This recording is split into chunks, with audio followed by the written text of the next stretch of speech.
Como é que o império financeiro brasileiro, que parecia sólido e inabalável, simplesmente desmorona? Pois é, essa é a história de uma ascensão que foi espetacular e de uma queda ainda mais chocante. Olha só a imagem que era projetada publicamente. A de um líder discreto, humilde até, construindo uma das maiores histórias de sucesso do Brasil. Alguém focado na ação sem precisar de muito barulho. E os números? Os números pareciam confirmar essa história. Em 2024, o Banco Master chegou a reportar uma carteira de crédito que passava dos 40 bilhões de reais. É um valor realmente impressionante.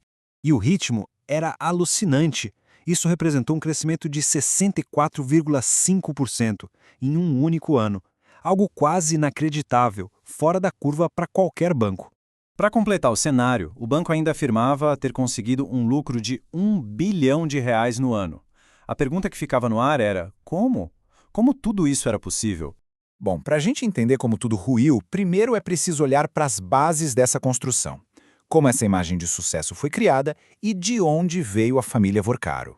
E é bem curioso porque o próprio nome da família tem uma origem humilde, agrária, lá na Itália. Uma raiz ligada à terra. A gente vê aqui uma trajetória de 3 gerações. Começa com o avô, Serafim, um pastor que construiu o capital social. Depois vem o pai, Henrique, corretor de imóveis, que expandiu a influência comercial. E por fim, o filho, Daniel, que levou o nome da família ao topo das altas finanças. Só que essa fachada de sucesso estava prestes a cair por terra. No final de 2025, a realidade veio à tona com uma investigação federal que tinha um nome no mínimo irônico: Operação Compliance Zero. Segundo os investigadores, a fraude toda se apoiava em 3 pilares centrais. Primeiro, criar ativos que não existiam, ou seja, registrar carteiras de crédito falsas para parecer que o banco era forte. Segundo, vender títulos fraudulentos para gerar dinheiro e pagar os investidores mais antigos. E terceiro, um esquema com o Banco de Brasília para inflar as contas de forma artificial.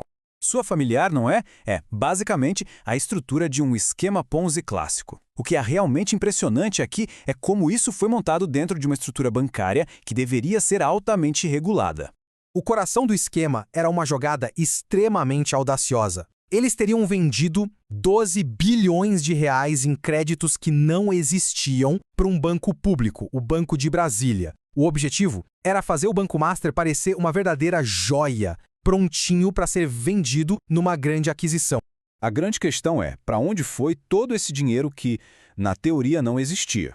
Bom, a resposta estava na opulência. O dinheiro fantasma financiou uma infraestrutura de luxo absurda que incluía uma frota de jatos particulares de mais de R$ 250 bilhão. E um detalhe importante, tudo pago à vista. E parte da estratégia parecia ser mover o capital para fora do Brasil, transformando em ativos bem concretos, como um portfólio gigantesco de imóveis de super luxo em Miami. E o império desabou de vez quando Vorcaro foi preso no aeroporto de Guarulhos. As autoridades interpretaram a situação como uma tentativa de fuga do país, já que ele estava prestes a embarcar no seu jato. E é fundamental lembrar que não foi um crime sem vítimas. Pelo contrário, 1.600.000 pessoas e instituições, entre credores e clientes, foram diretamente afetadas pela quebra do banco. O rombo foi tão gigantesco que o Fundo Garantidor de Créditos do Brasil teve que fazer um pagamento de 41 bilhões de reais. Foi simplesmente o maior resgate da história do fundo. A escala do colapso foi tamanha que o próprio ministro da Fazenda na época, Fernando Haddad, não hesitou em classificar o episódio como uma crise grave para todo o sistema financeiro nacional. Mas enquanto o nome Vorcaro virava sinônimo desse escândalo todo, um outro membro da família seguiu um caminho radicalmente diferente.